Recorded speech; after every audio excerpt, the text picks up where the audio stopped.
नमस्कार दोस्तों, मैं समीक्षा कपूर और आप देख रहे हैं प्रलय टीवी। दोस्तों, साल 2016 की शुरुआत में भारत के लोकतंत्र को हमेशा के लिए शर्मसार कर देने वाली एक अनोखी घटना घटी। दिन था 9 फरवरी और जगह थी दिल्ली जवाहरलाल नेहरू यूनिवर्सिटी का कैंपस। भारत तेरी बर्बादी तक जंग रहेगी और जिन्ना वाली आज़ादी के नारों ने देश प्रेम की सारी नकली सिलाई उधेड़ कर रख दी थी। आज हम इस वीडियो में उन्हीं जहरीले नारों पर खुलकर बात करने जा रहे हैं।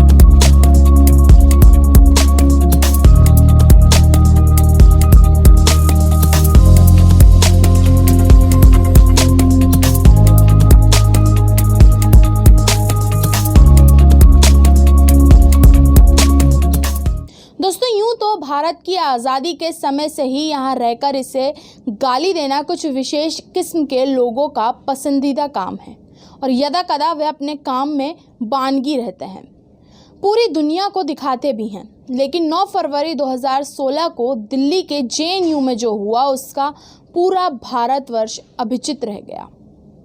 भारत में नफरत करने वाली सारी ताकतों ने एकजुट होकर ऐसे नारे लगाए जिन्हें सुनकर हम आम भारतीय का खून खौल उठा। वैसे तो भारत में ऐसे नारे कश्मीर में हमेशा से लगते आ रहे हैं, लेकिन 9 फरवरी की तारीख ने देश विरोधियों को कश्मीर वाली हरकतें पूरे देश में खुलेआम करने का लाइसेंस दे दिया। उसके बाद जब वर्तमान सरकार से असहमति के नाम पर प्रदर्शन हुए, तब जहरीले नारों का भरपूर इस्तेमाल किया गया। अभी पिछले दिनों देश भर में नागरिकता संशोधन कानून के प्रदर्शन हुए। जगह जगह बड़े बड़े मंच लगाकर संविधान बचाने की दुहाई भी दी गई। लेकिन इन कार्यक्रमों में भी हिंदुओं से आज़ादी और हिंदुत्व की कब्र खोदने वाले नारे प्रमुखता से गूंजते रहे। जामिया यूनिवर्सिटी की दीवारों पर खिलाफत 2.0 लिखा गया। ऐसे और भी कई मौके इस देश में आते जाते रहे हैं जब देश से नफरत करने वाले लोगों ने अपनी सारी नफरत, सारी भड़ास देश के सामने अलग अलग नारों के रूप में परोस कर रखे हैं। दरअसल इन लोगों के द्वारा लगाए जाने वाले नारे हमेशा से हिंदुओं को टारगेट करने वाले होते हैं। भारत की एकजुटता, अखंडता को वे लोग हिंदुओं की ताकत के रूप में देखते हैं और इसीलिए भारत तेरे टुकड़े होंगे जैसे नारे लगाकर अपनी मंशा को साफ तौर पर जाहिर करते हैं। दोस्तों, आपको याद होगा कि जेएनयू में ही एक नारा लगा था, अफजल हम शर्मिंदा हैं, तेरे कातिल जिंदा हैं। अगर आप इसी नारे की बात करें तो अफजल एक खूंखार आतंकी था जिसे भारत की सुप्रीम कोर्ट ने फांसी की सज़ा सुनाई थी।